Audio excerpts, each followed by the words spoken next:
Hey everybody, it's Ron from Pickdawgz, and this is Ron's Bank Shop Breakdown. We're going to go over 5 college basketball games for Friday, November 14th, 2025. If you like this video, make sure to hit that thumbs up button and subscribe. Put your college basketball picks in the comment section below. And if you're looking for my best bets, the games I love the most, you can find those at the Premium Picks tab at pickdawgz.com. There's also a link in the description. Alrighty, here we go. Here are the games for Friday in college basketball. First up, we've got Hofstra and Bucknell. This one is 7 p.m. Eastern. It's going to be on ESPN+. Now, I mentioned earlier in the season that I just don't think that Hofstra has its best team that we've seen. This has been a really strong program the last decade plus in the CAA, but the Pride this year, right now ranked 156th in KenPom, coming off a win over a subdivision opponent, but losing the first 2 games of the season against UCF and Iona. They were competitive games, single-digit losses, and both were on the road, so they still were, like I said, competitive efforts. But you look at this Hofstra team, so far not shooting well from the perimeter. This is a program known for its offensive abilities and three-point abilities, so that's always a concern to see. Ranked 314th right now. It's a small sample, but 25% three-point shooting against Division I opponents. And on the other side, a Bucknell team that has played a pretty a good mix of a scheduled 3 Division I matchups, 2 victories over Delaware and Mount St. Mary's. They did lose last time out against Princeton, but like I mentioned, I think Princeton is better than I think we're going to see a better product from Princeton this year than we saw last year. Maybe not as talented of a team, but I think they will be going in the right direction as a program. So I don't really hate that loss for Bucknell, and it was a pretty competitive game down the stretch. Free throws ended up being the difference maker for Princeton in terms of the spread. But Bucknell, I think, has played well fundamentally, taking care of the basketball. Good three-point team offensively and defensively. They're ranked right now 100th in three-point defense. So that bodes well against a Hofstra team that, while they're struggling from 3, they usually do take quite a few three-point attempts. I think that bodes well for Bucknell. It's a pretty cheap price to take with the Bison. I'm going to take them in this spot at home. Next up, we've got UCF and Texas A&M. This one's 8 p.m. Eastern on the SEC Network Plus. Now, I think this is a game that, because of recent results, we're getting a really good price with the home team. A&M is coming off a blowout loss to Oklahoma State. It was an ugly game. We took Oklahoma State in that game, 87-63 the final, but I do think that the Aggies are better than what we saw in that one. Do I think it's going to be their best season in the SEC? Probably not in the first year of a new head coach, a new system, and Bucky McMillan, but I still think that they are the much better team in this matchup compared to UCF, and we faded UCF in that last game against FAMU. Didn't work out. It was a blowout win for UCF, but we also faded them against Vanderbilt, and that was a big win for Vandy. I think that UCF is a great offensive team, like we saw in that win over FAMU, shooting 65% from three-point range, but I don't think we can expect those types of numbers, long term.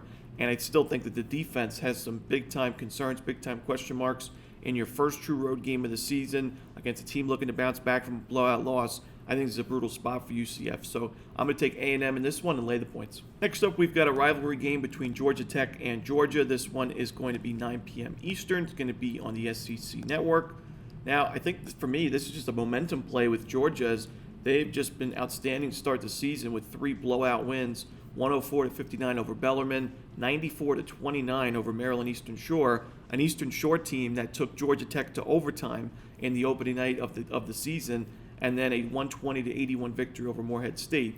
Now, you can point to the fact that, yes, Georgia has not played a tough schedule, but I really don't think that their schedule gets that much tougher in a home game here against a rival that they took down last year, and a Georgia Tech team that has also not played much of a schedule. Like I said, the overtime game against Maryland Eastern Shore, scoring just 56 points in that game, which was added time in overtime, compared to Georgia scoring 90-plus points in regulation. And then, you get the blowout wins over Bryant, the 10-point win over Southeastern Louisiana. But for me, this offense has a lot of concerns. The defense has been, fine. I mean, it was great the first 3 games of the season, but you're going up against a fast-paced, super talented Georgia offense that really, they're scoring a lot of points, 100, 120, 94, but really without it, they're ranked 50th in effective field goal percentage, 187th in three-point shooting, so they haven't really even hit the peak of where I think this team can be field goal percentage-wise, not to mention their aggressive defense that's 3rd right now in the country in forcing turnovers, and forcing a lot of turnovers, playing aggressive without getting teams at the free throw line and taking a lot of fouls. Georgia, like I said, when they start to play some tougher teams in their schedule, they've got a road game at Florida State, they've got neutral site game against Cincinnati, even a neutral site against Xavier might be a little bit interesting. But right now at home against the rival that they took down last year easily, that was on the road, by the way, I don't think Georgia has any issues here, so I'm going to take the Bulldogs and lay the points. Next up, we've got North Texas and St. Mary's. This one is going to be a 10 p.m. Eastern start time. It's going to be on ESPN+. Now, North Texas, I've mentioned, I don't think that this is the Mean Green's best team.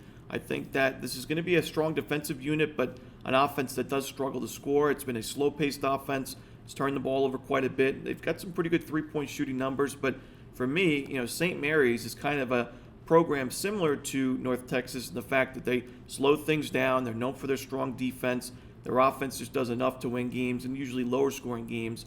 But I think St. Mary's can play North Texas' game a lot better than North Texas can, and I think that's why I like St. Mary's in this matchup. And they've played all 3 home games this season, but they were against some solid mid-major opponents: St. Thomas, Chattanooga, and Ohio, and some really comfortable victories in those wins: 84-58, 87-66, and a 30-point blowout win over Ohio in that last game. I mean, Ohio's been one of the better MAC programs in the last decade, so really it's a good sign for a St. Mary's team that is not the most experienced. They're ranked 333rd in Division I experience, but they did bring back about 30% of their minutes from last year, so there is some continuity there and some chemistry. They're starting the season great from the perimeter, top 10 at three-point shooting.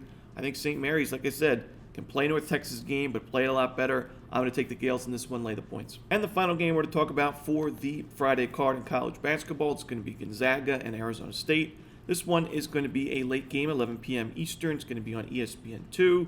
Now, these teams met last season. It was a victory for Gonzaga, 88-80, in a true road game for the Sun Devils. I remember I was on Gonzaga in that game, and it was double-digit spread. I forget, I think maybe 15-point spread.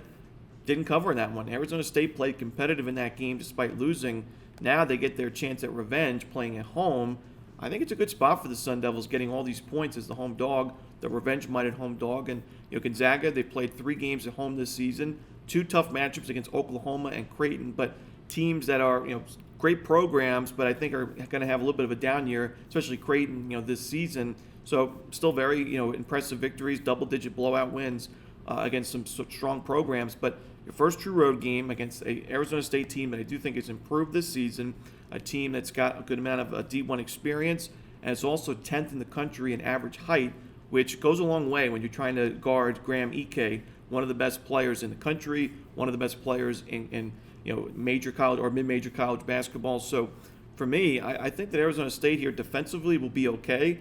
The offense may have some issues against a Gonzaga team that is right now ranked top 5 in adjusted defensive efficiency, but Arizona State's a top 100 three-point shooting team so far, scored in the 80s in their first 2 matchups.